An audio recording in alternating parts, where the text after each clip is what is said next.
San Fernando Valley. That's in California. And I lived with my parents, only child, and I was invited to join the Sylmar Teenagers Club. Boy, did I think I was uptown Yankee Doodle. Me, I got to join a teenage club. Now, nobody else could join unless they lived in Sylmar. So, boy, I was really lucky.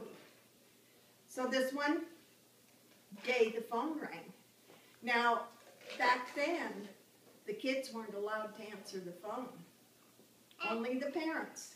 And there was 4 different people talking on that phone all the time. So my mother answered the phone and she said, hello, and she says, oh yeah, she's here. She says, you want it on the phone? Me? I want it on the phone? And she says, yep. And so, hello? Oh my gosh. It was Jimmy, the president of the Sylmar Teenager Club. The president is calling me. And he says, guess what, Daddy? He says, the regular place that we have our meeting can't have us. And so we wanted to know if us boys bring chicken and corn, can we have a dinner and dance at your house? Because you've got that nice big driveway. And I says, well, you'll have to ask my mom. And he put her back on the phone. Hello? She says. Well, he says to her, and she says, oh, yes, I'd just love to have you kids come to this house. My mom loved to have kids there because she was lonesome. So, comes Friday night, all the kids show up, the boys show up with the chicken all cut up, the corn is cleaned, and my dad brought out the Victrola. Now, Victrola, you probably don't know what it is, but it's a big box. And you have to wind it like this, and then the records were about this big around and about that thick. They put them in, and you wind it up and put the needle down, and that's what played. No CDs. And that's what we did. And so my mom sends out this bag of cornmeal. And I says, well, what's that for? And she says, we're going to put it on the cement, and then it makes it easy for you to dance, because you can slide around on it.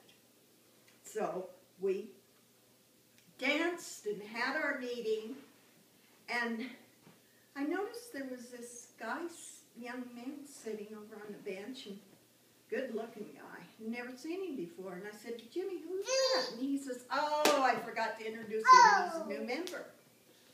And I says, well, he's not really friendly. He's just sitting over there. And he says, well, he's really, really shy. And he says, I got to tell you, one of you girls, he's never kissed a girl. And he says, one of you girls have got to kiss him. I'll do it. I said, I'll do it. I'll kiss him. And he says, okay. So I go over and sit on the bench. And I said, gee, I'm really glad you like us. And is it nice here? And I says, I've been nominated to give you a kiss. And he kind of, and I planted one on him. And let me tell you, he must have been practicing on a pillow because, boy, could that guy kiss. Woo! It was a good one. Well, my dad had told us before the meeting, 10 o'clock came, everybody goes home.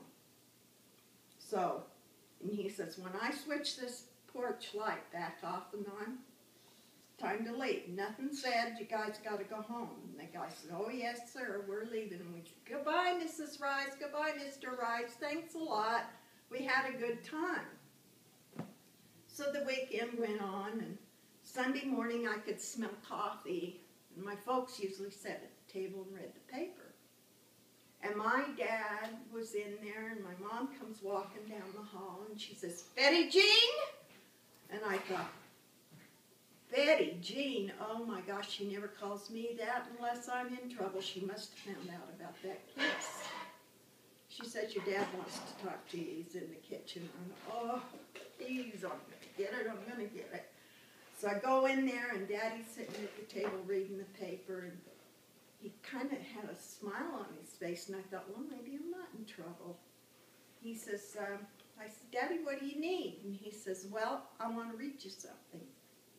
So he puts the paper and he says, local vandals steals chicken and corn from the 4-H project at the high school. Well, I said, Daddy, honest, I didn't know. And he says, well, I think that's where our chicken and corn came from. And he says, and I think maybe you might not be a member of the teenage club anymore. And that's my story. Do you get it? Did you see this?